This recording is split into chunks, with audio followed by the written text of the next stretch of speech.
रक्षा क्षेत्र से जुड़ी तमाम अहम खबरों पर आप देख रहे हैं डीडी न्यूज का ये खास कार्यक्रम डिफेंस डायनेमिक्स और मैं हूं दानवीर सिंह नई दिल्ली से।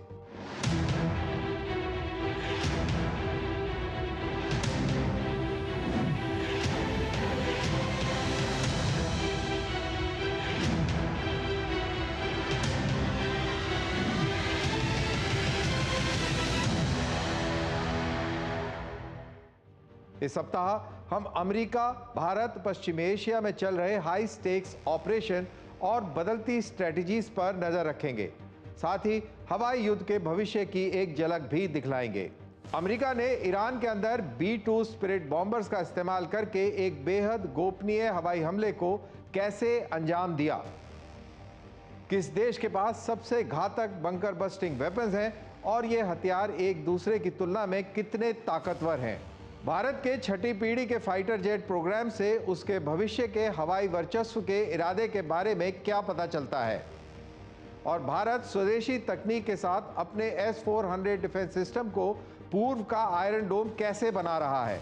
लेकिन इससे पहले कि हम खबरों का गहराई से विश्लेषण करें, आइए एक नजर डालते हैं प्रमुख ग्लोबल डिफेंस हेडलाइंस पर। क्यूबर्ट कंपनी सितंबर तक जर्मन सेना को दूसरा अल्ट्रिस X20+ hyper spectral camera system deliver करेगी। दोनों कैमरा सिस्टम्स का परीक्षण यूएवी प्लेटफॉर्म्स पर किया जा रहा है और या तो ये यूक्रेन में है या अभी ये भेजे जाने हैं। थालेस कंपनी अगले 14 महीने के अंदर अल्बानिया को advance GM400 alpha air surveillance radars provide करेगी। स्वीडन गॉटलैंड पर A2AD डिफेंस बबल यानी एंटी एक्सेस एंटी डिनायल सुरक्षा घेरा तैयार कर रहा है ताकि नेटो की पूर्वी सीमा को सुरक्षित किया जा सके।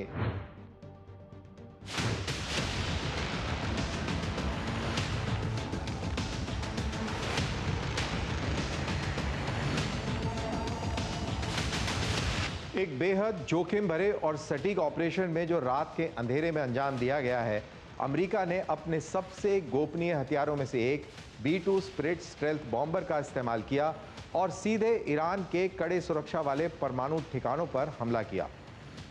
यह मिशन मध्य पूर्व में एक ऐतिहासिक तनाव बढ़ा देने वाला कदम था। हम आपको बताएंगे कि कैसे अमेरिका ने दशकों में अपने सबसे साहसी हवाई ऑपरेशन को अंजाम दिया। यह मिशन मिसूरी के व्हाइटमैन एयरफोर्स बेस से शुरू हुआ, जो B-2 स्पिरिट स्टेल्थ बॉम्बर का एकमात्र बेस है। इस बॉम्बर को खास तौर पर रडार से बचकर दुश्मन की सीमा के भीतर सटीक हमला करने के लिए डिजाइन किया गया है। B-2 ने अटलांटिक और फिर मेडिटेरेनियन के ऊपर हवा में रिफ्यूलिंग कर 11,000 किलोमीटर से अधिक नॉन स्टॉप उड़ान भरी। इस हमले के निशाने पर थे ईरान के 3 सबसे सुरक्षित परमाणु ठिकाने फर्डो, नतांज और इस्फहान। इन तीनों में से फर्डो सबसे बड़ी चुनौती थी। यह ठिकाना ईरान के कौम शहर के पास एक पहाड़ के नीचे छुपा हुआ है। माना जाता है कि यह जमीन से 200 फीट से भी ज्यादा गहराई पर बना है, जिसमें सामान्य बॉम्ब से नुकसान नहीं पहुंचाया जा सकता।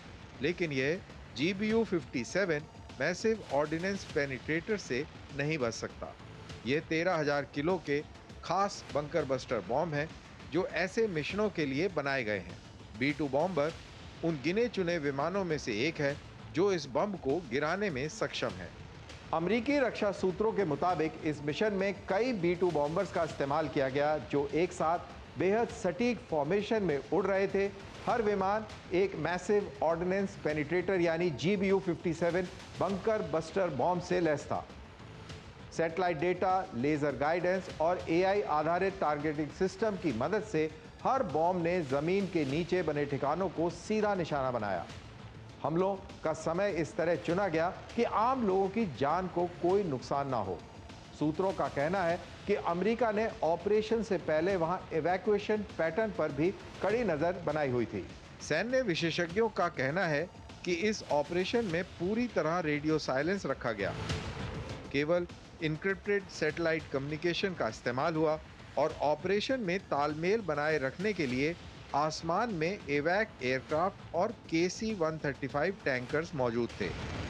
पूरा हमला करीब 90 मिनट से भी कम समय में पूरा किया गया, जिसके बाद B-2 बॉम्बर्स ने पश्चिम की ओर रुख किया और एक क्लासिफाइड रिकवरी पॉइंट की ओर बढ़ गए, जिसके बारे में माना जा रहा है कि वो मेडिटेरेनियन यानी भूमध्य सागर के ऊपर स्थित था।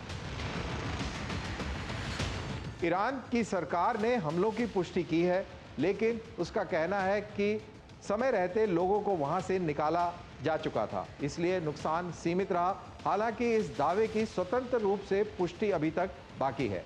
अंतर्राष्ट्रीय परमाणु ऊर्जा एजेंसी यानी IAEA का कहना है कि अब तक रेडिएशन लेवल में किसी तरह की बढ़ोतरी नहीं दिखाई दी गई है। तनाव बढ़ने के साथ ही अब कई सवाल उठ खड़े हुए हैं। क्या ये हमला सिर्फ एक बार की चुनौती थी या फिर ईरान के न्यूक्लियर इंफ्रास्ट्रक्चर को पूरी तरह खत्म कर देने का एक अभियान?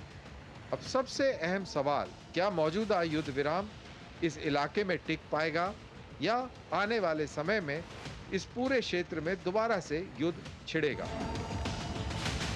अमेरिका ने न सिर्फ ईरान बल्कि पूरी दुनिया को एक साफ संदेश दिया है कि उसकी तकनीकी ताकत असली है। अब वह हमला करता है तो दुनिया उसे महसूस करती है। हम इस बदलती हुई स्ट्रेटेजिक हलचल के हर पहलू पर प्रतिक्रिया और हर नतीजे पर लगातार नजर बनाए रखेंगे। यहाँ दुनिया के सबसे आधुनिक बंकर बस्टिंग हथियारों की तुलना की गई है, जिसमें अमेरिका का GBU-57 मैसिव ऑर्डिनेंस पेनिट्रेटर भी शामिल है। यह हथियार खास तौर पर मजबूत और जमीन के अंदर गहराई में बने ठिकानों जैसे underground command centre, nuclear facilities या मिसाइल सीलोस को नष्ट करने के लिए डिजाइन किए गए हैं। दुनिया के अलग अलग देशों ने अलग अलग बंकर बस्टर बॉम्ब्स का विकास किया है। तो आइए वीडियो वॉल और ग्राफिक्स के जरिए हम इन सारे बॉम्ब्स की तुलना करते हैं। सबसे पहले है GBU-57। इसको अमेरिका ने बनाया है और इसका नाम है मैसिव ऑर्डिनेंस पेनिट्रेटर और इसका वजन है 13,600 किलोग्राम यानी 30,000 पाउंड। ये 60 फीट यानी 18 मीटर तक के कंक्रीट के अंदर धंस कर फटता है और अगर प्लेन जमीन की बात करें तो 200 फीट यानी 61 मीटर तक की धरती के अंदर घुसकर ये विस्फोट करता है। इसको सिर्फ और सिर्फ B-2 स्पिरिट स्टेल्थ बॉम्बर से ही गिराया जा सकता है और हाल ही में इसका इस्तेमाल ईरान के न्यूक्लियर फैसिलिटीज के ऊपर किया गया। अब बात करेंगे हम GBU-28 की। ये भी अमेरिका द्वारा बनाया गया बंकर बस्टर बॉम्ब है। इसकी खासियत ये है कि ये लेज़र गाइडेड पेनिट्रेशन बॉम्ब है और इसका वजन तकरीबन 2,270 किलोग्राम यानी कि 5,000 पाउंड का है। ये भी 6 मीटर तक की कंक्रीट के अंदर प्रवेश करके फटता है और इसको F-15E, F-111 और B-52 बॉम्बर से गिराया जा सकता है और इसका इस्तेमाल 1991 में गल्फ युद्ध में, 2003 में इराक युद्ध में और हाल ही में इसको भी ईरान के ऊपर इस्तेमाल किया गया। फिर बात करते हैं ये रशिया के बंकर बस्टर की। नाम है इसका कैब 1500 LPR। बनाया जैसे मैंने कहा रूस ने है और इसकी खासियत भी ये है कि ये भी लेज़र गाइडेड पेनिट्रेटर बॉम्ब है। इसका वजन 1500 किलोग्राम का है और इसकी खासियत ये है कि ये 3 से 5 मीटर तक की कंक्रीट के अंदर धंस कर फटता है। इसको ले जाने वाले जो एयरक्राफ्ट्स हैं वो हैं Su-24, Su-34 और Su-30SM। इसका इस्तेमाल सीरिया के अंदर देखा गया जब वहाँ पर युद्ध चल रहा था। फिर बात कर लेते हैं इजराइल के बंकर बस्टर की। नाम है MPR-500 और ये भी लेज़र गाइडेड पेनिट्रेटर बॉम्ब है। इसका वजन है 500 किलोग्राम। इसकी प्रवेश क्षमता है 1 मीटर यानी कि 1 मीटर मोटे कंक्रीट के अंदर ये धंस कर ये बंकर को तबाह करता है और इसको F-15 और F-16 जैसे लड़ाकू विमानों के ज़रिए इसको टारगेट के ऊपर ले जाके छोड़ा जाता है और इसका इस्तेमाल भी लेबनान और गाज़ा के अंदर किया है। ईरान के ऊपर भी इसका हालिया में काफ़ी इस्तेमाल इजरायली एयरफोर्स ने किया है। अब बात करते हैं चाइना के इस हथियार की, जिसके बारे में जानकारी बहुत मालूम नहीं है, बट जो भी थोड़ी बहुत जानकारी मालूम है वो ओपन इंटरनेट सोर्सेज से जानकारी मिलती है। ये भी एक GPU लाइक पेनिट्रेटर है, चीन द्वारा बनाया गया है, काफ़ी गोपनीय है पूरा सिस्टम, लेकिन ये YJ सीरीज़ का हिस्सा माना जा रहा है और इसका वजन अंदाज़ा लगाया जा रहा है कि 500 से 1000 किलोग्राम का होगा। इसकी प्रवेश क्षमता के बारे में भी अभी जानकारी खास नहीं है, लेकिन इसके जो कैरियर प्लेटफॉर्म होगा वो JH-7 और J-16 लड़ाकू विमान होंगे। इसका इस्तेमाल माना जा रहा है कि नेवल टारगेट्स के ऊपर भी किया जा सकता है और ताइवान जैसे मुल्कों पर भी इसका इस्तेमाल किया जा सकता है और इसका अभी विकास जारी है। अब बात कर लेते हैं भारत के बंकर बस्टर की। सबसे हल्का बम है ये भारत का बंकर बस्टर मात्र 125 किलोग्राम का है। ये स्मार्ट एंटी एयरफील्ड वेपन है, इसको 100 के नाम से जाना जाता है और इसकी जो प्रवेश क्षमता है, जो कंक्रीट के अंदर धंस के फटने की क्षमता है, वो दरअसल उस तरीके से है कि रनवे को बर्बाद आसानी से किया जा सके, जिससे कि दुश्मन के रनवे को डिनाई किया जा सके। तो ये भारत का बंकर बस्टर बॉम्ब है और इसके ऊपर भी बहुत विकास चल रहा है, शोध चल रहा है, जिससे कि ये भी ज़्यादा पेनिट्रेशन पावर के साथ आए। इसकी अभी फ़िलहाल सिर्फ 1 से 2 मीटर तक की क्षमता है कंक्रीट के अंदर जाकर विस्फोट करने की, और इसको ले जाने के लिए जो जहाज़ का इस्तेमाल होता है वो है Su-30 MKI। हालिया में इसका इस्तेमाल ऑपरेशन सिंदूर में किया गया था। तो अब बात करते हैं फ्रांस और यूके द्वारा साझा तौर पर बनाई गई एक स्टॉर्म शैडो मिसाइल की, जो एक बंकर बस्टर का भी काम करती है। जैसा कि मैंने बताया कि ये दोनों फ्रांस और यूके द्वारा बनाई गई ये शैडो स्टॉर्म मिसाइल है और इसका वजन तकरीबन 1300 किलोग्राम का है। और दिलचस्प बात यह है कि भारतीय वायुसेना के पास भी ये हथियार है और इसका भी ऑपरेशन सिंदूर में बहुत बेहतर तरीके से इसका इस्तेमाल किया गया है। इसके ऊपर डुअल वॉरहेड है, डुअल स्टेज वॉरहेड है, यानी कि वॉरहेड 2 किस्म के एक के पीछे एक हैं और 3 मीटर तक के कंक्रीट के अंदर घुसकर ये विस्फोट करता है। अगर यूरोप की बात करें तो ये टॉर्नेडो, टाइफून और मिराज 2000 नामक एयरक्राफ्ट्स के ऊपर लगाए गए हैं, लेकिन अगर भारत की बात करें तो इनका इस्तेमाल राफेल जहाज़ों से किया जाता है। और अदरवाइज़ दुनिया के अंदर इसका लीबिया में, इराक में और यूक्रेन में भरपूर इस्तेमाल हुआ है और जैसा मैंने कहा कि इसका ऑपरेशन सिंदूर में भी हमने इस्तेमाल किया है। तो अब इस पूरे के टेकअवेज क्या है? देखिए, अमेरिका का GBU-57 अब तक का सबसे ताकतवर पारंपरिक बंकर बस्टर हथियार है। गहराई और वजन के मामले में इसका कोई भी मुकाबला नहीं। वहीं GBU-28 आज भी टैक्टिकल स्ट्राइक्स के लिए बड़े पैमाने पर इस्तेमाल किया जाता है और उसको लेगेसी प्लेटफॉर्म्स के साथ, यानी नॉर्मल फाइटर एयरक्राफ्ट के साथ आसानी से इस्तेमाल करते हैं। रूस के कैब सीरीज़ की पेनिट्रेशन कैपेबिलिटी शायद इतनी एडवांस ना हो, लेकिन इसे मुश्किल और कठिन युद्ध क्षेत्रों में इस्तेमाल करने के लिए डिज़ाइन किया गया है। वहीं इजराइल का MPR-500 सटीक निशाना लगाने वाला हथियार है और अक्सर अर्बन वॉरफेयर में इस्तेमाल किया जा सकता है ताकि लोगों और इमारतों को कम से कम नुकसान हो। और वहीं भारत का 100 एक हल्का हथियार है जिसे सटीक हमले कर दुश्मन के रनवे को डिनायल किया जा सकता है, उसके फाइटर एयरक्राफ्ट को उड़ने से रोका जा सकता है। भविष्य में इसमें गहराई तक मार करने की क्षमता भी विकसित की जा रही है।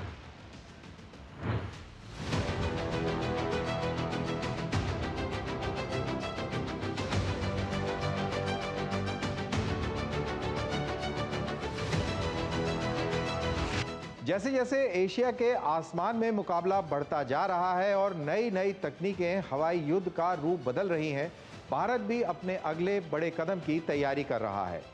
2040 के दशक को ध्यान में रखते हुए भारतीय वायुसेना अब अपना सबसे महत्वाकांक्षी लड़ाकू विमान 6th जनरेशन स्टेल्थ फाइटर विकसित करने की योजना बना रहा है। यह 6th जनरेशन के फाइटर जेट्स का विकास करना एक बड़ा और साहसिक कदम है और भारत की हवाई ताकत को लंबे समय तक मजबूत बनाए रखने की एक रणनीतिक तैयारी भी है।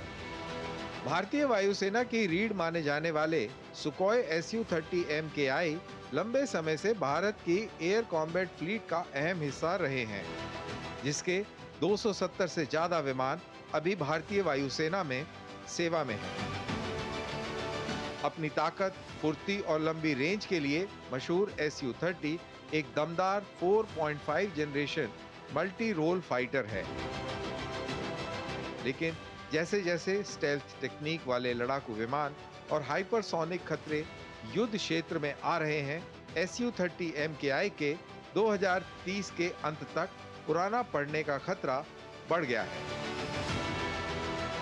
Su-30 MKI की ताकत और उपयोगिता को बनाए रखने के लिए भारतीय वायुसेना सुपर सुखोई अपग्रेड ला रही है, जिसमें स्वदेशी एसा रडार और नेक्स्ट जनरेशन वेपन सिस्टम शामिल किए जा रहे हैं।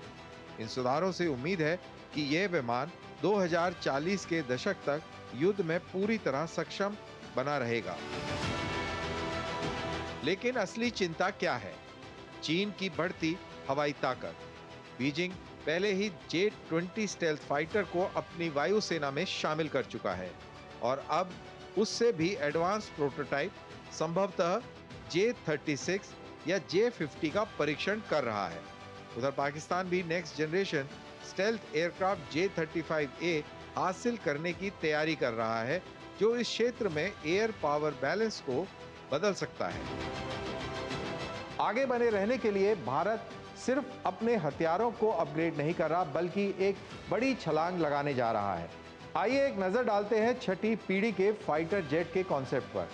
यह एक भारी 30 से 35 टन का लड़ाकू विमान होगा, जिसे सुखोई Su-30 की जगह लेने के लिए तैयार किया जा रहा है।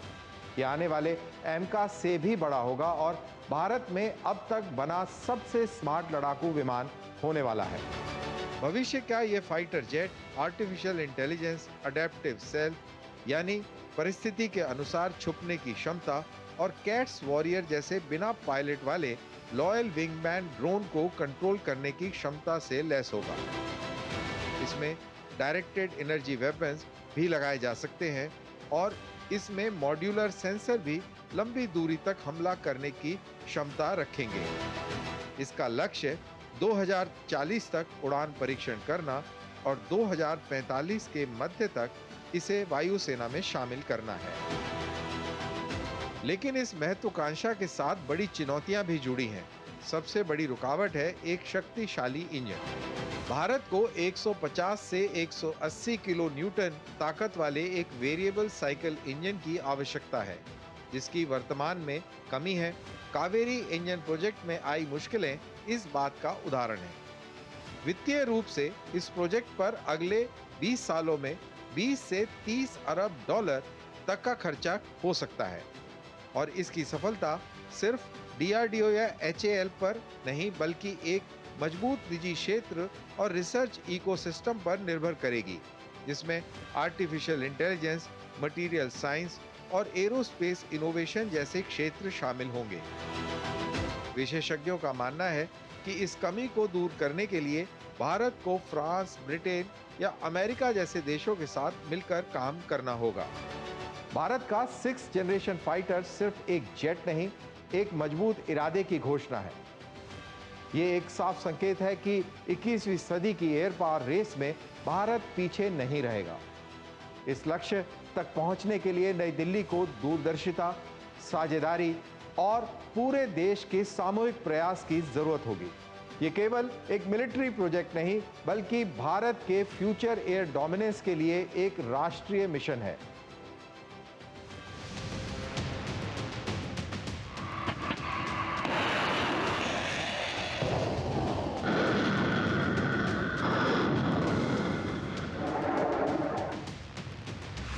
भारतीय वायुसेना ने अपने सबसे आधुनिक हथियार S-400 Triumph air defence system की सुरक्षा को और मजबूत करने का फैसला किया है। भारतीय वायुसेना अब इस सिस्टम को एक और इंडिजिनस मिसाइल शील्ड से मजबूत करने जा रही है। ये कदम तब उठाया गया है जब पाकिस्तान द्वारा S-400 पर मिसाइल हमला करने की एक नाकाम कोशिश की खबर सामने आई थी। साथ ही इस बात की भी चिंता बढ़ रही है कि पाकिस्तान को चीन से हाइपरसोनिक वेपन्स मिल सकते हैं। आज हम आपको बताएंगे कि भारत कैसे S-400 के चारों ओर एक मल्टी लेयर्ड आयरन शील्ड बना रहा है जो आसमान में सुदर्शन चक्र जैसा काम करेगी। S-400 भारत की रणनीतिक एयर डिफेंस प्रणाली की रीढ़ है, जो दुश्मन के लड़ाकू विमानों से लेकर बैलिस्टिक मिसाइलों तक 400 किलोमीटर दूर तक के खतरों को मार गिराने में सक्षम है। लेकिन हाल ही में एक तनावपूर्ण स्थिति के दौरान पाकिस्तान ने अपने JF-17 फाइटर जेट से एक CM-400 AKG supersonic missile launch की, जिसका निशाना भारत की S-400 बैटरी थी। इस हमले को नाकाम कर दिया गया और उसे भारत की एक पुरानी एयर डिफेंस सिस्टम ने बीच में ही नष्ट कर दिया। भारतीय वायुसेना अधिकारियों के अनुसार पाकिस्तानी मिसाइल मुख्य रूप से एंटी शिप मिसाइल थी, जो कि जमीन पर लगे रडार सिस्टम को नष्ट करने में असक्षम थी। इसलिए ये S-400 के खिलाफ बेअसर साबित हुई। अब बात करते हैं टारगेटिंग वैरायटी। ये कई तरीके के रडार सिस्टम्स को निशाना बना सकती है, चाहे वो चालू हालत में हो, जैसे लड़ाई के अंदर रडार्स टैंकों के साथ भी चलते हैं, चाहे वो चालू हालत में हो, चाहे वो स्थिर हो, या वो किसी और मोड में हो, जैसे कि एयरक्राफ्ट के ऊपर लगा हुआ भी अगर रडार हो, उसको भी ये टारगेट कर सकती है एंटी रेडिएशन मिसाइल। और इसके लॉक ऑन मोड की प्रक्रिया बहुत दिलचस्प है। ये रडार्स को लॉक ऑन करती है, लॉन्च करने से पहले ही लॉक ऑन कर सकती है, लॉन्च करने के बाद भी कर सकती है, और अगर रडार स्विच्ड ऑफ है तब भी उसको लोकेट करके उसके ऊपर लॉक ऑन कर सकती है। ये इसकी एक बहुत बड़ी खासियत है। तो अब एंटी रेडिएशन मिसाइल के पेलोड के बारे में भी बात कर लेते हैं।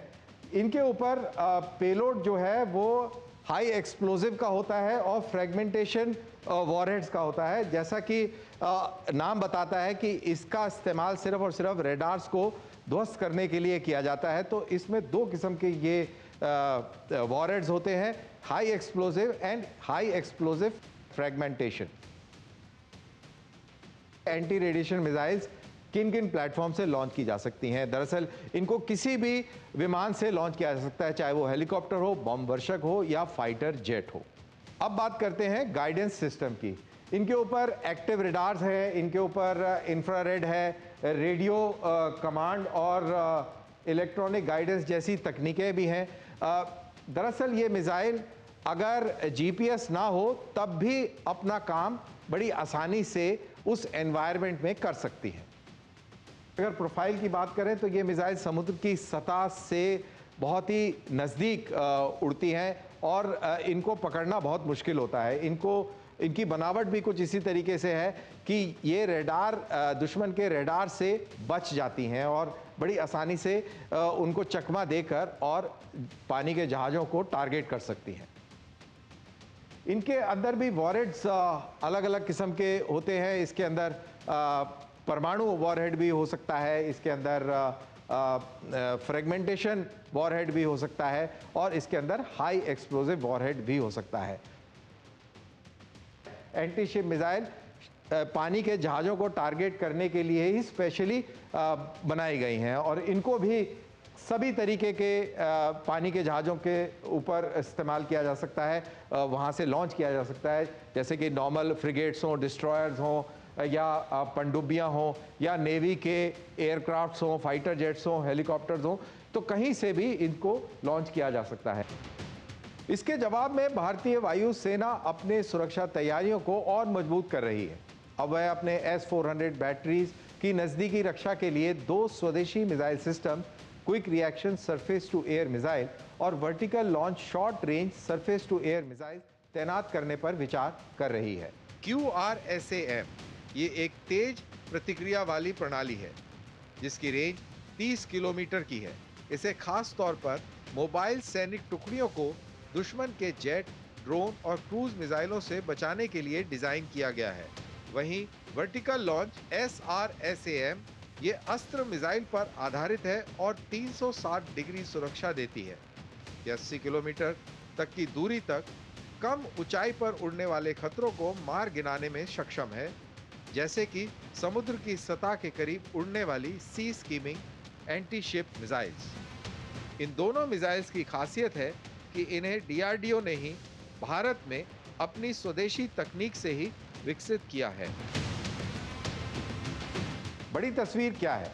एक layered integrated air defence system, सबसे ऊपर S-400, बीच में बराक 8 और आकाश जैसे सिस्टम, और अब सबसे नीचे होगा QR-SAM और VLSR-SAM। ये पूरे सिस्टम मिलकर एक संपूर्ण सुरक्षा कवच बनाते हैं जो हाई एल्टीट्यूड बॉम्बर से लेकर लो फ्लाइंग ड्रोन्स तक हर खतरे से रक्षा प्रदान करेंगे। अब बात यही खत्म नहीं होती। भारत प्रोजेक्ट कुशा के तहत अपना खुद का long range air defence system भी बना रहा है, जिसका लक्ष्य भविष्य में S-400 जैसे ताकतवर प्रणाली का रिप्लेसमेंट करना है। ये कदम सिर्फ आसमान की सुरक्षा के लिए नहीं है, ये एक रणनीतिक आत्मनिर्भरता का संकेत भी है। स्वदेशी मिसाइल सिस्टम पर भरोसा करके भारत आत्मनिर्भर भारत को और मजबूती दे रहा है, जहां भारतीय तकनीक और नवाचार से वर्ल्ड क्लास डिफेंस कैपेबिलिटीज तैयार की जा रही हैं। आज के दौर में जब हाइपरसोनिक थ्रेट्स और अप्रत्याशित दुश्मन कभी भी सामने आ सकते हैं, तो ऐसे में लचीलापन अब किसी विकल्प की बात नहीं है, अब ये मिशन का अहम हिस्सा बन चुकी है। इसके साथ ही हम इस एपिसोड के अंत में आ गए हैं। मिलते हैं अगले सप्ताह नई स्टोरीज और उनके विश्लेषण के साथ। डिफेंस डायनेमिक्स के साथ जुड़ने के लिए आप सभी का धन्यवाद। साथ ही सोशल मीडिया पर अपने कमेंट्स #DD विद दानवीर के साथ जरूर साझा करें। अपना ख्याल रखें। जय हिंद।